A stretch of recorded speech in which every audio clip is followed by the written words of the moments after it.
Research methodology and project report BCom పేపర్లో మనకి viva exam అనేది ఉంటుందండి. దాంట్లో ఫస్ట్ క్వశ్చన్ వచ్చేసి what you mean by research అని అడుగుతారనమాట. Research is nothing but it's a systematic and scientific investigation of data అనమాట.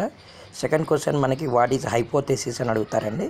హైపోథెసిస్ అంటే it's a assumption of the researcher అనమాట బిఫోర్ ఇట్ ఈ టెస్టెడ్ అనమాట. దీనివల్ల ఇది అయ్యి ఉండొచ్చు అని చెప్పి ఎజ్యూమ్ చేసుకోవడం. నెక్స్ట్ ఏంటంటే అండి research process and research design అడుగుతారండి.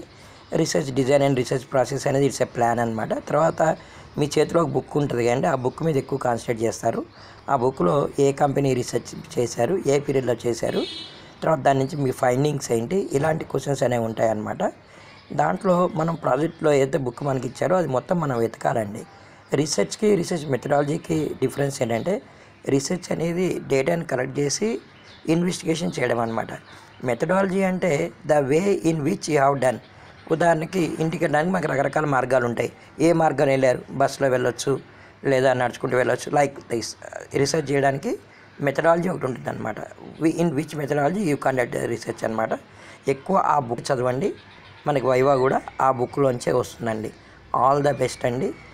మీకు వైవాలో ఫుల్ మార్క్స్ రావాలని నేను మనస్ఫూర్తిగా కోరుకుంటున్నానండి.